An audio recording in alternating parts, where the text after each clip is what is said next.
Hey, what's going on, everybody? It's the CD guy, Johnny Z here. Thank you so much for tuning back into the channel, and today I'm going to be ranking every Ronnie James Dio studio album, not just his solo stuff, but also his work with Black Sabbath, Rainbow, and Elf as well. There are 20 albums here on this list, so that said, let's get started with my number 20, my least favorite Dio studio album, which has to be Angry Machines from 1996. Probably the only album on this list that I just don't like, straight up. You know, it's definitely the heaviest Dio album out there, but it's Ronnie moving in a more industrial direction, which just never clicked with me, so for that, it's one of my least favorite albums of all time because, you know, Dio would never seem to be the type to go in an industrial direction. Just didn't make sense, but nevertheless, he tried it here in 1996 with Angry Machines, and, you know, looking at the track listing, nothing in particular is all that memorable outside of maybe This Is Your Life, but I'd also like to nominate Hunter of the Heart for the worst Dio song of all time. Just really an abysmal album here by Ronnie. Seemed to be pretty lost in the mid-90s, and just a totally unnecessary album moving in the industrial direction that he did not have to go in. Moving on to Elf now, for my number 19, let's go with Carolina County Ball.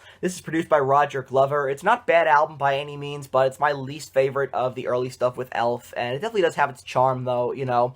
It's not as strong as the self-titled debut from 2 years earlier, but 1974's Carolina County Ball definitely does offer a really solid blend here of rock and blues. Also the first Elf record to feature Craig Gruber on the bass. Sticking with Elf here for my number 18, we have Trying to Burn the Sun, the third and final Elf studio album. It comes in at number 18 here because, similarly to Carolina County Ball, I think it's solid but not as strong as the self-titled debut, but nevertheless, it sees the band maturing in their sound. All tracks were written here by Ronnie James Dio and Mickey Lee Soul, and, you know, some of my favorite tracks on here have to be Black Swampy Water, When She Smiles, Liberty Road, and the 7-minute album closer, Streetwalker. So there is some solid stuff on here. All in all, it's not top shelf Ronnie James Dio material. In my opinion, it's the second best Elf record, but pales in comparison to the debut, which I'll get you in a little bit. Next, at number 17, I'm going to go with 2000's Magica. Now, you know, it's one of the weaker Dio solo records, although I still have to appreciate the thought and effort that Dio put into devising this concept. As a matter of fact, you know, for the entire concept on this record, the conceptual piece at the end here, the album closer, Magica Story, is really interesting and, you know, definitely does, you know, really showcase how well thought out this album was by Ronnie. So for that, I really do appreciate it, and I appreciate the effort he put into it, and I do understand as well that he was working on Magica 2 and 3 before his untimely passing, which would have been cool to see for sure. So even though it's not one of my favorite Dio solo records, I still find it to be pretty solid nonetheless, with some tracks in here that I like Lord of the Last Day, Fever Dreams got a great riff to it, Feed My Head, Turn to Stone. Also on here, I think, As Long as It's Not About Love is pretty solid, and Otherworld. So some really decent material on here. Again, not top shelf, not upper echelon Dio, but still really solid. I think the concept is very, very interesting as well. From 2004, it's my number 16 here on the list, Master of the Moon, the final Ronnie James Dio solo record. And, you know, I think a lot of Dio's 21st century works tend to be a bit overlooked, but Master of the Moon is a fine album, in my opinion, marking the return of Craig Goldie, who had previously performed on Dio solo records like Dream Evil and Magica. It's produced by Ronnie himself, and, you know, some of the album's highlights for me include One More for the Road, Here's to You, Shivers, and then, of course, the title track. So, all in all, solid stuff here by Ronnie in his final solo studio offering in 2004. Produced by Roger Glover and Ian Pace of Deep Purple, my number 15 here on the list has got to be the self-titled debut of Elf, a major marquee release in the career of Ronnie James Dio, or as he was credited at the time, Ronald Pavadana, a bit of a rarity there. Very strong debut album that sees Dio and company bursting onto the scene, you know, heavily influenced, I think, by blues rock, and some standout tracks on here for me include Hoochie Coochie Lady, Gambler Gambler, and Love Me Like a Woman. So, strong stuff here by Dio and Elf on their debut record, in my opinion, leaps and bounds better than, you know, the two albums that would follow it. But, you know, in general, I think the Elf catalog is pretty underrated and definitely worth checking out if, you know, you're only familiar with Dio's work in Sabbath, Rainbow, and his solo stuff. Number 14, let's go with 2002's Killing the Dragon. In my opinion, it's the best Ronnie solo album of the 21st century. Pretty heavy record here that combines the best of Dio's mystical, dragons and rainbows type lyricism here with, you know, a really much heavier influence with Doug Aldrich on guitar here, who does a fantastic job on this record. Standout tracks here for me have to include the title track, Killing the Dragon, Along Comes the Spider, Scream, Push, Rock and Roll, Before the Fall, Cold Feet to close things out, then Throwaway Children, which I didn't realize until I was doing research for this video was actually going to be a part of the aborted Hearing Aid Part 2 that he was working on, but that ended up not coming to fruition. Still would have been pretty interesting, but Throwaway Children, great track nonetheless. A really strong album here in my opinion. Like I said, the best of the 21st century here by Ronnie. Gotta be Killing the Dragon from 2002. You know, the 90s weren't really all that kind to Ronnie James Dio, but it started off strong enough with my number 13 here on the list, 1990's Lock Up the Wolves, featuring a completely different lineup than the one that had been on Dream Evil, the previous record here. The new lineup consisting of 19-year-old Rowan Robertson on guitar, you have former AC/DC drummer Simon Wright, Jens Johansson on keyboards, Teddy Cook on the bass, and of course, Ronnie still on lead vocals here. And the band sounds super tight and really sonically sound, I think. So, you know, even though it's a new lineup here, some of my favorite tracks on this record include Wild One, Born on the Sun, Hey Angel,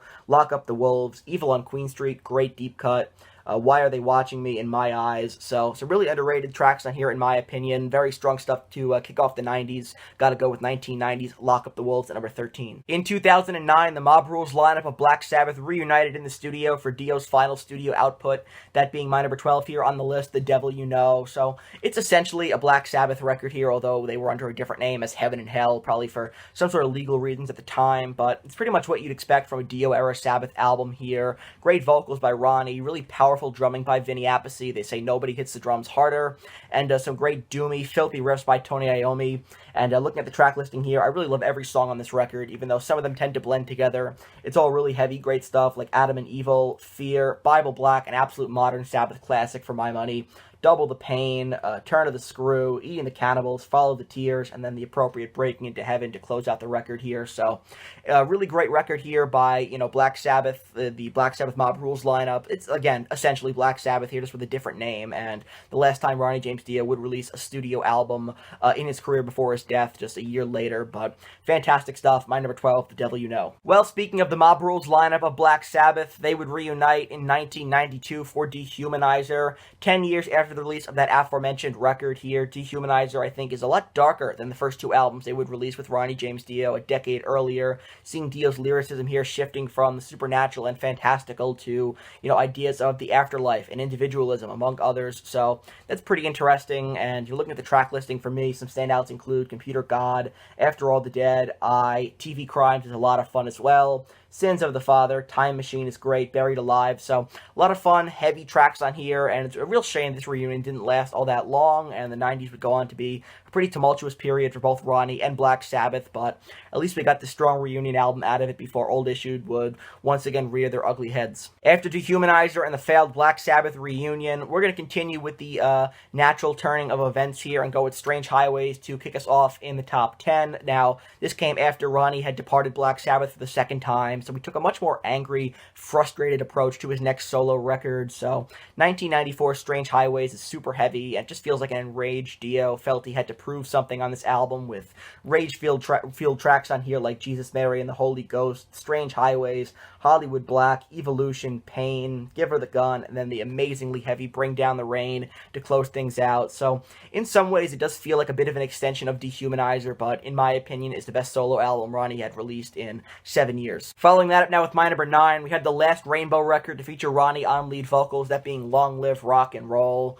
You know, this saw the band really hitting their stride on their third studio effort. I think it's a great rockin' album, lots of fun to listen to, has some superb guitar work by Ritchie Blackmore, and of course, great vocals belted out by Dio. So, you know, some of my favorite tracks on this record have to include Long Live Rock and Roll, LA Connection, Lady of the Lake, Gates of Babylon, absolute classic, right?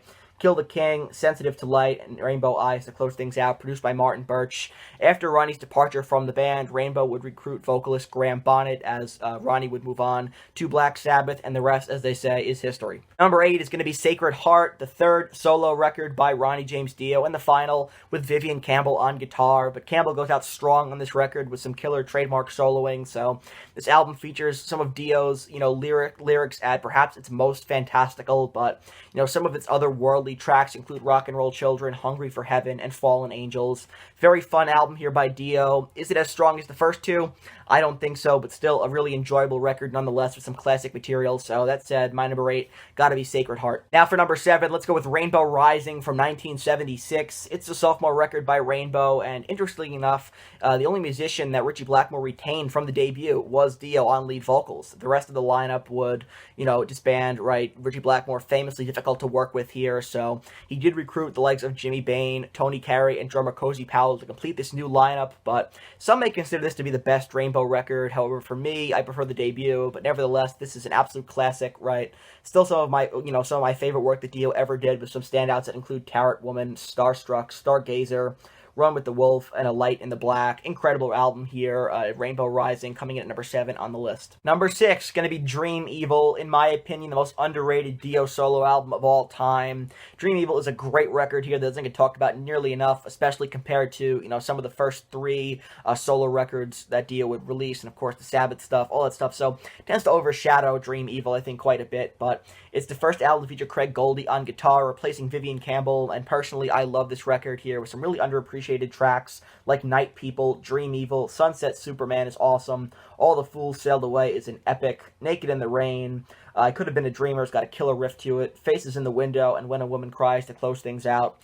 Awesome, underrated, overlooked album here by Dio in its prime. So for me, has to be number 6 on the list. Got to go with Dream Evil. Breaking into the top 5 here, let's go with Ritchie Blackmore's Rainbow from 1975, the self-titled debut. After leaving Deep Purple, Ritchie Blackmore formed Rainbow with members of ELF and ELO, and for their debut album, it's a record that really helped to put Dio on the map, showcasing his vocal abilities to a larger audience, with some of my favorite tracks on here being Man on the Silver Mountain, Self-Portrait, Black Sheep of the Family, Catch the Rainbow, Snake Charmer, great deep cut. Temple of the King is so atmospheric. If you don't like rock and roll, and Still I'm Sad to close things out. So Dio had gone on to call this his favorite Rainbow album, and it's hard to disagree with him with, some of the tracks that I just mentioned on this record.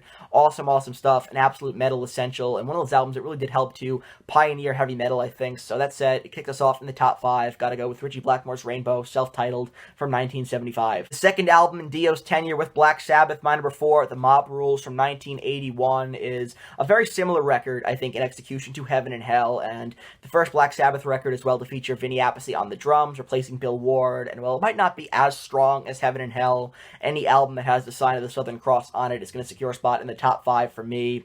This is an incredible album here, even though, again, I do feel like it's very similar to Heaven and Hell, almost like they made the same album twice. Still, great tracks on here like Turn Up the Night, Voodoo, the aforementioned Sign of the Southern Cross, The Mob Rules, Country Girl, great Sabbath deep cut there.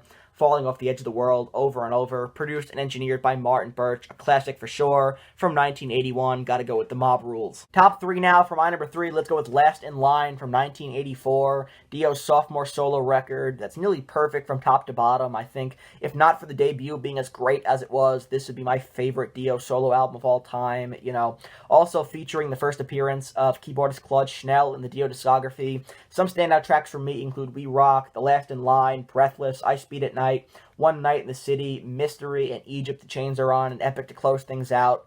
Incredible sophomore record here, one of the best of all time, and again, if not for how great Holy Diver was, this is probably my favorite solo record of Ronnie's, so not bad to kick us off in the top 3. Gotta go with 1984's Last in Line. Number 2, 1980, Heaven and Hell by Black Sabbath. The first album with Dio in the band. Black Sabbath were seeking new life after the departure of Ozzy Osbourne, and they found it with this record here and with Ronnie James Dio at the helm. It's a reinvention of the Sabbath sound with, Dio ushering a new era in the band's history, and whether you prefer Dio Sabbath or Ozzy Sabbath, that's totally subjective and entirely up for debate, but with tracks on here like, Heaven and Hell, the title track, Neon Nights, Children of the Sea, even, deep cuts like Walk Away or Lady Evil, Die Young is a great track as well, a classic. There's no denying this is one of the best albums in the Sabbath catalog, and all in all, probably one of the most important albums in metal history. So for me, coming in at number 2, the best album that Dio was involved with when it comes to his work with Black Sabbath and outside of his solo career has got to be 1980's Heaven and Hell. Finally, coming in at number 1, possibly predictably so, but nevertheless, I have to go with 1983's Holy Diver. After Dio departed Black Sabbath on less than amicable terms, he would kickstart one of those successful solo careers in heavy metal, starting here with this record, surrounding himself with an incredible band of musicians such as Vivian Campbell, Vinny Appice, former bandmate in Black Sabbath, Jimmy Bain as well. Dio would, release some of his most famous and enduring work here on this album with tracks like Holy Diver, Rainbow in the Dark, Stand Up and Shout, Don't Talk to Strangers, Shame on the Night, and more. So it's an absolute stone-cold classic here. It's my number 1 on the list. Gotta go with Holy Diver from 1983. Dio's solo debut here, and just a perfect album from top to bottom. So that wraps up this list here, counting down all 20 of Ronnie James Dio's studio albums, including his work with Black Sabbath, Rainbow, and Elf, as well as the solo stuff, which should be visible right over here. If you enjoyed this video, please give it a thumbs up, subscribe to the channel down below. We have reached our goal of 1.4 thousand subs, so thank you all so much. Let's try to keep the momentum going here. If you have not subscribed to the channel, please go ahead and do so. Turn on the bell for notifications so you never miss a new upload. And until next time, it's the CD guy, Johnny Z, signing off. Take care, everybody.